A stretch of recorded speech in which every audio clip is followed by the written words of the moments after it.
In Jairzinho Rozenstruik versus Ciral Gane, we wanted to answer the important question.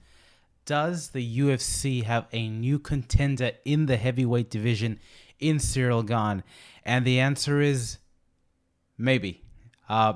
Before we begin this reaction video to Jairzinho Rozenstruik versus Ciral Gane, please guys, give us a thumbs up, subscribe to the channel, leave some comments below. Your feedback is greatly appreciated.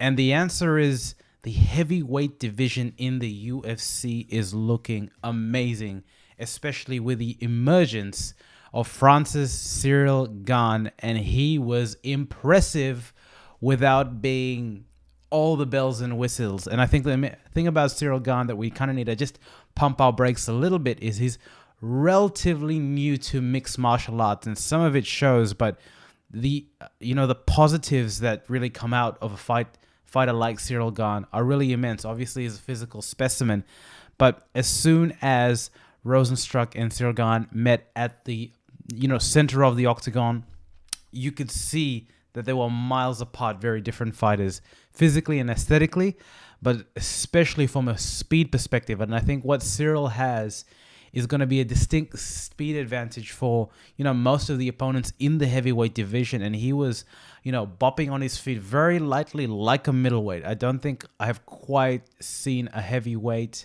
of Ciral Gane's agility and the speed that he was able to display, the stance switching, the lightning quick jabs, especially for a heavyweight.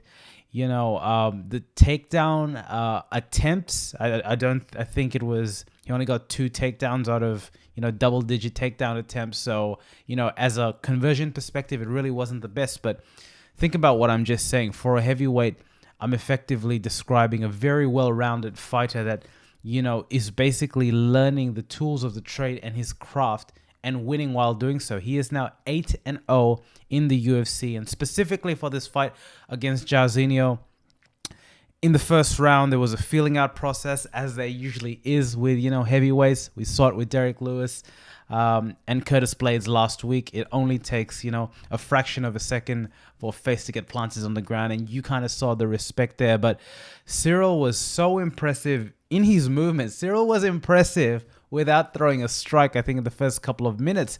Because in the first couple of minutes, you saw this guy bouncing. Like, the way that he moved was not the way that we're accustomed of seeing heavyweights within the UFC or heavyweights within any organization, for that fact of a matter, move. And it was just really impressive to see. He found pretty early on that he could touch and, pot shot Jairzinho from the outside. He has a pretty extensive reach, almost not quite John Jones-esque, but when you put Ciral and Jairzinho next to each other, they looked like they were in different weight classes. That's how big and long and lengthy Ciral looked. And really what this means is that, for a lot of his fights within the heavyweight division, he can employ this, fight from distance moniker, which, the John Joneses of the world have used to very good effect, basically.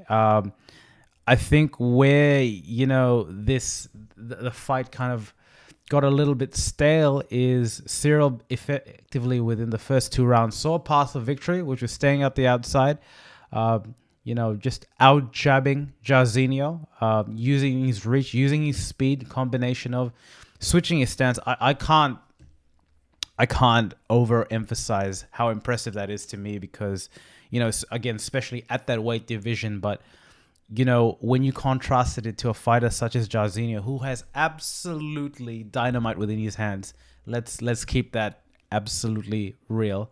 At any one time, he could have finished the fight, Jairzinho.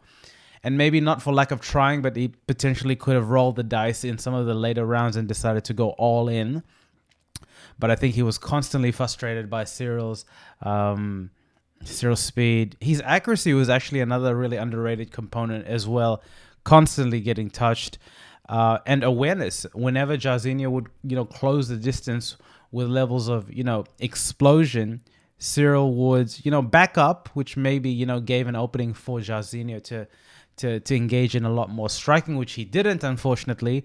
But he would, engage on the clinch, try and take him down. So a really good understanding of how to mix things up, if not the execution, not quite perfect yet. But I can't say how impressed I am by Ciral Gane. And obviously, there was a lot of back and forth with the commentators, potentially wanting to see a finish or a lot more aggression from Ciral's end. That's fair. I mean, it is the fight game.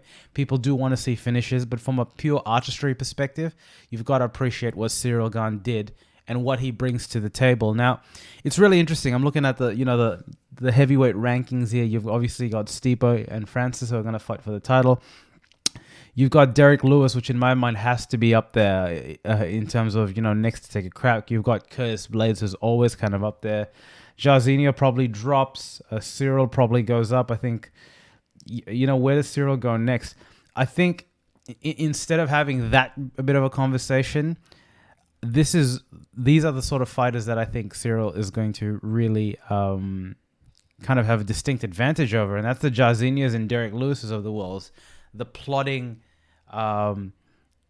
dynamic, striking heavyweights that don't necessarily move. I think guys like Volkov and Curtis Blades, provide a little bit more of a challenge because of the dynamism in terms of the movements. And to me, the next fight, I don't know if Volkov has got a fight, but I would love to see Gane and Volkov. It makes all the sense in the world just to continue testing him without absolutely throwing him the wolves, because he's by no means a finished product. And in my mind, he takes maybe a couple of losses before he becomes his best self. But man, the heavyweight division in the UFC is looking good. We've had back-to-back heavyweights, headline UFC cards, and it's really impressive, guys. Look, that was my recap. Again, please give us a thumbs up, subscribe to the channel, leave your comments below, and we hope to see you soon.